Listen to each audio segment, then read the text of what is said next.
Lovers can see to do their amorous rites by their own beauties, or, if love be blind, it best agrees with night. Come, civil knight, thou sober-suited matron, all in black, and learn me how to lose a winning match, played for a pair of unstained maidenhoods.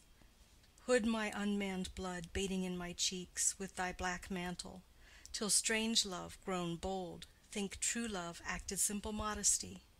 Come, night, come, Romeo, come, thou day and night, for thou wilt lie upon the wings of night whiter than new snow upon a raven's back.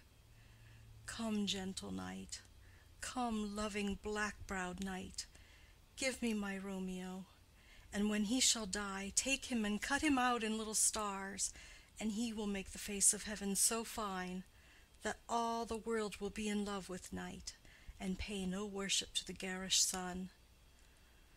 Oh, I have bought the mansion of a love, but not possessed it, and though I am sold, not yet enjoyed. So tedious is this day as is the night before some festival to an impatient child that hath new robes, and may not wear them. Oh, here comes my nurse, and she brings news, and every tongue that speaks but Romeo's name speaks heavenly eloquence. Enter nurse with cords. Now, nurse, what news? What hast thou there? The cords that Romeo bid thee fetch? Nurse.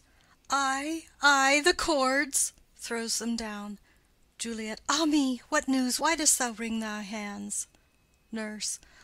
Ah, well a day! He's dead! He's dead! He's dead! We are undone, lady, we are undone. Alack the day! He's gone! He's killed! He's dead! Juliet. Can heaven be so envious? Nurse. Romeo can, though heaven cannot. Oh, Romeo, Romeo, whoever would have thought it? Romeo! Juliet. What devil art thou that dost torment me thus? This torture should be roared in dismal hell. Hath Romeo slain himself? Say thou but I, and that bare vowel I shall poison more than the death-darting eye of a cockatrice. I am not I, if there be such an eye, or those eyes shut that make the answer I. If he be slain, say I, or if not, no. Brief sounds determine of my weal or woe. Nurse. I saw the wound, I saw it with mine eyes. God save the mark, here on his manly breast. A piteous course, a bloody, piteous course, pale, pale as ashes, all bedaubed in blood, all in gore blood. I swounded at the sight. Juliet. Oh, break my heart. Poor bankrout, break at once. To prison eyes, ne'er look on liberty. Vile earth, to earth resign, end motion here, and thou and Romeo press one heavy bier. Nurse. Oh, Tybalt, Tybalt, the best friend I had. Oh, courteous Tybalt, honest gentleman, that ever I should live to see thee dead. Juliet. What storm is this that blows so contrary? Is Romeo slaughtered, and is Tybalt dead, my dear loved cousin, and my dearer lord?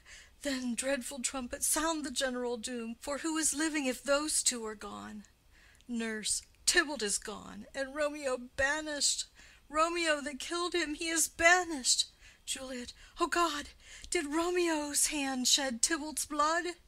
Nurse. It did, it did. Alas, the day it did. Juliet. O serpent heart, hid with a flowering face, did ever dragon keep so fair a cave? Beautiful tyrant, fiend angelical, dove-feathered raven, wolfish ravening lamb, despised substance of divinest show, just opposite to what thou justly seem'st, a damned saint, an honorable villain. O nature, what hadst thou to do in hell when thou didst bower the spirit of a fiend in mortal paradise of such sweet flesh? Was ever book containing such vile matter so fairly bound? Oh, that deceit should dwell in such a gorgeous palace! Nurse. There is no trust, no faith, no honesty in men, all perjured, all forsworn, all naught, all dissemblers. Ah, where's my man? Give me some aqua vitae. These griefs, these woes, these sorrows make me old. Shame come to Romeo. Juliet. Blistered be thy tongue for such a wish. He was not born to shame. Upon his brow shame is a shame to sit, for 'tis a throne where honor may be crowned, sole monarch of the universal earth. Oh, what a beast was I to chide at him! Nurse. Will you speak well of him that killed your cousin? Juliet. Shall I speak ill of him that is my husband? Ah, poor my lord, what tongue shall smooth thy name when I, thy 3 hours' wife, have mangled it? But wherefore, villain, didst thou kill my cousin? That villain cousin would have killed my husband. Back, foolish tears, back to your native spring. Your tributary drops belong to woe, which you, mistaking, offer up to joy. My husband lives that Tybalt would have slain, and Tybalt's dead that would have slain my husband. All this is comfort. Wherefore weep I then? Some word there was, worser than Tybalt's death, that murdered me. I would forget it fain, but oh, it presses to my memory like damned guilty deeds to sinners' minds. Tybalt is dead, and Romeo banished. That one word banished hath slain 10,000 Tybalts. Tybalt's death was woe enough, if it had ended there, or if sour woe delights in fellowship, and needly will be ranked with other griefs. Why followed not, when she said Tybalt's dead, thy father or thy mother, nay, or both, which modern lamentation might have moved? But with a rear word following Tybalt's death, Romeo is banished. To speak that word is father, mother, Tybalt, Romeo, Juliet, all slain, all dead. Romeo is banished. There is no end, no limit, measure, bound in that word's death. No words can that woe sound. Where is my father and my mother, nurse? Nurse. Weeping and wailing over Tybalt's corse. Will you go to them? I will bring you thither. Juliet. Wash they his wounds with tears. Mine shall be spent when theirs are dry for Romeo's banishment. Take up those cords. Poor ropes, you are beguiled, both you and I, for Romeo is exiled. He made you for a highway to my bed, but I, a maid, die maiden widowed. Come, cords, come, nurse, I'll to my wedding bed, and death, not Romeo, take my maidenhead. Nurse. Hie to your chamber. I'll find Romeo to comfort you. I wot well where he is. Hark ye, your Romeo will be here at night. I'll to him. He is hid at Lawrence's cell. Juliet. Oh, find him. Give this ring to my true knight, and bid him come to take his last farewell. Exit. End of Scene 2. Scene 3. Friar Lawrence's cell. Enter Friar Lawrence. Friar. Romeo, come forth, thou fearful man. Affliction is enamored of thy parts, and thou art wedded to calamity. Enter Romeo. Romeo. Father, what news? What is the prince's doom? What sorrow craves acquaintance at my hand that I yet know not? Friar. Too familiar is my dear son with such sour company. I bring thee tidings of the prince's doom. Romeo. What less than doomsday is the prince's doom? Friar. A gentler judgment vanished from his lips, not body's death, but body's banishment. Romeo. Ha! Banishment! Be merciful, say death, for exile hath more terror in his look, much more than death. Do not say banishment. Friar. Hence from Verona art thou banished. Be patient, for the world is broad and wide. Romeo. There is no world without Verona walls, but purgatory, torture, hell itself.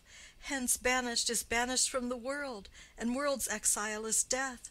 Then banished is death mistermed. Calling death banishment, thou cuttest my head off with a golden axe, and smilest upon the stroke that murders me. Friar. O deadly sin! O rude unthankfulness! Thy fault our law calls death. But the kind prince, taking thy part, hath brushed aside the law, and turned that black word death to banishment. This is dear mercy, and thou seest it not. Romeo. 'Tis torture, and not mercy. Heaven is here, where Juliet lives, and every cat and dog and little mouse, every unworthy thing, live here in heaven and may look on her, but Romeo may not. More validity, more honorable state, more courtship lives in carrion flies than Romeo. They may seize on the white wonder of Juliet's hand, and steal immortal blessing from her lips, who even in pure and vestal modesty still blush, as thinking their own kisses sin. But Romeo may not. He is banished. This may flies do, when I from this must fly. And sayest thou yet that exile is not death? Hadst thou no poison mixed, no sharp ground knife, no sudden mean of death, though ne'er so mean, but banished to kill me? Banished? O friar, the damned use that word in hell. Howlings attend it. How hast thou the heart, being a divine, a ghostly confessor, a sin absolver, and my friend professed, to mangle me with that word banishment? Friar. Thou fond mad man, hear me speak a little. Romeo. Oh, thou wilt speak again of banishment. Friar. I'll give thee armor to keep off that word, adversity's sweet milk, philosophy, to comfort thee, though thou art banished. Romeo. Yet banished? Hang up philosophy, unless philosophy can make a Juliet, displant a town, reverse a prince's doom. It helps not, it prevails not. Talk no more. Friar. Oh, then I see that madmen have no ears. Romeo. How should they, when that wise men have no eyes? Friar. Let me dispute of thee of thy estate. Romeo. Thou canst not speak of that thou dost not feel. Wert thou as young as I, Juliet thy love, an hour but married, Tybalt murdered, doting like me, and like me banished, then mightst thou speak, then mightst thou tear thy hair, and fall upon the ground as I do now, taking the measure of an unmade grave, knocking within. Friar. Arise, one knocks. Good Romeo, hide thyself. Romeo. Not I, unless the breath of heart-sick groans, mist-like, enfold me from the search of eyes. Knocking. Friar. Hark how they knock. Who's there? Romeo. Arise, thou wilt be taken. Stay a while. Stand up. Knocking. Run to my study. By and by, God's will. What